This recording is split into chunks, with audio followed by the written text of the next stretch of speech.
അങ്ങനെ അതേ നമ്മുടെ പാറുവിന്റെയും ചിത്തുട്ടേട്ടന്റെയും കുഞ്ഞിച്ചക്കന്റെ 28 അപ്പൊ ഞങ്ങൾ അങ്ങോട്ട് പോകാനാണ് ഈ പുറപ്പെട്ട് നിൽക്കുന്നത്. ഇന്നലെ ഉണ്ണിക്ക് ഡ്രസ്സ് എടുക്കാൻ പോയപ്പോ തന്നെ തേജു ഇതേ അവന് വേണ്ടി ഒരെണ്ണം കൂടി എടുപ്പിച്ചിട്ടുണ്ടായിരുന്നു കേട്ടാ. ആ ഒരു ബനിയനാണ് ഇത്, അതിട്ടിട്ടാണ് കുട്ടിന്ന് വരണത് കേട്ടാ. പിന്നെ ഞാൻ ഏത് ഡ്രസ്സ് ഇട്ടാലും അവനിപ്പോ ഒന്ന് വീഡിയോ എടുത്തെന്നാലേ സമാധാനമുള്ളൂ. അങ്ങനെ അവ എടുത്ത് തരുന്ന വീഡിയോ ആണ് കേട്ടോ ഇതൊക്കെ. പക്ഷെ ഓൾറെഡി ഈ ഡ്രസ്സിന്റെ പ്രൊമോഷൻ വീഡിയോ ഞാൻ ചെയ്തിട്ടുണ്ടായിരുന്നു, അവനത് അറിയില്ല കേട്ടോ. എന്നാലും ഞാൻ പറയും, നമ്മുടെ ഷീപ്പ് പോയിന്റ് എന്ന് പറഞ്ഞിട്ടുള്ള ഇൻസ്റ്റാഗ്രാം പേജിൽ നിന്ന് അയച്ചിട്ടുണ്ടായിരുന്നതാണ്. അങ്ങനെ ഞങ്ങൾ ആദ്യം പോയത് ജിഷ്ണേട്ടന്റെ വീട്ടിലേക്ക് കേട്ടോ. അവിടെ നിന്ന് എല്ലാവരും കൂടിയിട്ടാ പോണത്. അവിടെ എത്തിയപ്പോ ഞങ്ങൾ ആദ്യം എത്തി നോക്കുക ഹസ്കിനെ ആണെങ്കിൽ, തേജു ആണെങ്കിൽ ഹസ്കിനെ കണ്ടപ്പോ ഹസ്കിക്ക് ഹസ്കി ഡാൻസ് ആട്ടാ കാണിച്ചു കൊടുത്തോണ്ടിരിക്കണത്. പക്ഷെ ഹസ്കിക്ക് ഇത് കണ്ടിട്ടൊന്നും തോന്നിയില്ല തോന്നുന്നു, മൂടി തിരിഞ്ഞ് നിൽക്കുക ചെയ്തിട്ടുണ്ടായിരുന്നത്.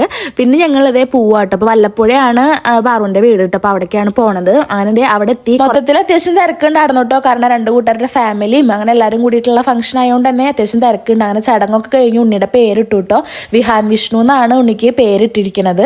പിന്നെ അങ്ങനെ എല്ലാ ചടങ്ങും കഴിഞ്ഞതിന് ശേഷം നമ്മൾ ഇതേ വീടിന്റെ മുകളിൽ പോയി നിൽക്കട്ടെ. അപ്പൊ അവിടെ റൂമിൽ ഇതേ ഉണ്ണിയുടെ ഫോട്ടോ സെക്ഷനൊക്കെ ചെയ്യുന്നുണ്ടായിരുന്നു. പിന്നെ കുഞ്ഞിച്ചക്കന് ഇതേ പിരികൊക്കെ വരച്ച് കൊടുത്ത് അവർ ഫാമിലി ഫോട്ടോ വേറെ എടുക്കുന്നുണ്ടായിരുന്നു കേട്ടോ. നമ്മുടെ തേജും ജിഷ്ണുവേട്ടനാണെങ്കിൽ വേറെ എന്തൊക്കെയോ ഡീലിങ്സിലാ തോന്നുന്നു, എന്തൊക്കെയോ കാര്യമായിട്ട് സ്വകാര്യം പറയുന്നുണ്ടായിരുന്നു. പിന്നെ തേജുനാണെങ്കിൽ വേറെ ആരെങ്കിലും വന്ന് സംസാരിക്കുമ്പോൾ അവന് ഭയങ്കര ചമ്മലാണ് കേട്ടോ അവരോട് സംസാരിക്കുക. അതാണ് ഈ നാണം കുണുങ്ങിയിരിക്കുന്നത്. പിന്നെ അവിടുന്ന് ഇതൊരു ബീൻ ബാഗ് കിട്ടിയിട്ടുണ്ടായിരുന്നു കേട്ടോ. അപ്പൊ ഞാൻ അതിൽ പോയിരുന്നപ്പോൾ അവന് അതിലിരിക്കണം. അങ്ങനെ എന്നെ അനുപ്പിച്ചിട്ട് അവൻ കയറി ഇരുന്നു അതിൽ. ആ ബീൻ ബാഗ് അവിടെ വെറുതെ കിടക്കുമ്പോൾ അവന് ഇരിക്കാൻ ആവശ്യം ഉണ്ടായിരുന്നില്ല കേട്ടോ. ഞാനൊന്ന് കൂടുന്നിരുന്നപ്പോഴാണ് അവനത് ആവശ്യം വന്നത്. പിന്നെ അതേ ഞങ്ങളുടെ കയ്യിലെല്ലാവരുടെയും ഉണ്ണീനെ അങ്ങനെ കെടുത്തിയിട്ടുള്ള ഒരു പിക്കാട്ട് എടുക്കണത്. അതായത് ഉണ്ണീനെ കയ്യിൽ കെടുത്തിയിട്ടില്ല, പക്ഷെ ഒരു പോസ് അങ്ങനെ കേട്ടോ. എല്ലാവരുടെ കൈ ഇങ്ങനെ വെച്ചിട്ട് നടുക്ക് ഉണ്ണീനെ കെടുത്തിയിട്ട് പിന്നെ ഞങ്ങളെല്ലാവരും കൂടിയിട്ട് കുറച്ച് ഫോട്ടോസൊക്കെ എടുത്തു. പിന്നെ അത് എല്ലാവരും കൂടി വീണ്ടും അവിടെ ഇരുന്ന് വർത്താനം പറയാണ് കേട്ടോ. പിന്നെ ഇത് നമ്മുടെ പാറുവിന്റെ അനിയത്തിയാണ്. പിന്നെ ഒരു അനിയനും കൂടി ഉണ്ട് കേട്ടോ അവൾക്ക്. അങ്ങനെ അതൊക്കെ കഴിഞ്ഞിട്ട് ഞങ്ങളതേ നേരെ ഫുഡ് കഴിക്കായിരുന്നു. നല്ല അടിപൊളി സദ്യ ആയിരുന്നു കേട്ടോ. സാമ്പാറും ചോറും അവിയലും ഉപ്പേരിയും എല്ലാവിധ ഐറ്റംസും ഉണ്ടായിരുന്നു കേട്ടോ. അപ്പൊ അതൊക്കെ കഴിച്ചിട്ട് ഞങ്ങൾ കുറച്ച് നേരം റെസ്റ്റ് എടുക്കാൻ അതേ ഉമർത്തിരിക്കട്ടാ.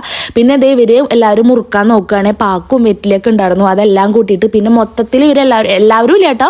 വിൻചേട്ടനും നമ്മുടെ ജിഷ്ണുവേട്ടനാണ് കേട്ടോ മെയിനായിട്ടിരുന്ന് മുറുക്കിയേക്കണത്. ഇവർ രണ്ടാളും ഇതേ നാവും ചുണ്ടും വായ മൊത്തത്തിൽ അങ്ങോട്ട് ചോപ്പിച്ചിട്ടുണ്ടായിരുന്നു. ഇനി കാന്താരയിലെ 2 ഡയലോഗാ പറഞ്ഞ അങ്ങോട്ട് സെറ്റ് ആയിട്ട് ആ ലെവലായിരുന്നായിരുന്നു. പിന്നെ തേജും ജിഷ്ണുവേട്ടനും കൂടി വീണ്ടും എന്തോ അടി കൂടുന്നുണ്ട് കേട്ടോ. പിന്നെ അങ്ങനെ അവിടെ കുറെ നേരം ഇരുന്ന് വർത്താനം പറഞ്ഞതിന് ശേഷം തിരക്കൊക്കെ ഒഴിഞ്ഞു. അപ്പൊ ഞങ്ങളും ഇതേ വീട്ടിലേക്ക് പോകാൻ നോക്കുകയാണ് കേട്ടോ. അങ്ങനെ എല്ലാവരോടും ടാറ്റൊക്കെ പറഞ്ഞിട്ട് നമ്മൾ വീട്ടിലേക്ക് പോണ വഴിക്ക് ജിഷ്ണുവേട്ടന് ഡ്രസ്സ് നോക്കണം എന്ന് പറഞ്ഞിട്ട് കയറിയിട്ടാ.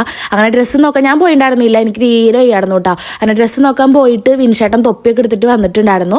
പിന്നെ പോണ വഴിക്ക് വീണ്ടും ജിഷ്ണുവേട്ടൻ ഞങ്ങൾക്ക് സിപ്പപ്പും കാര്യങ്ങളൊക്കെ വാങ്ങി തന്നു. അങ്ങനെ അതൊക്കെ കഴിച്ചിട്ട് നേരെ ജിഷ്ണുവേട്ടൻ്റെ വീട്ടിലെത്തി.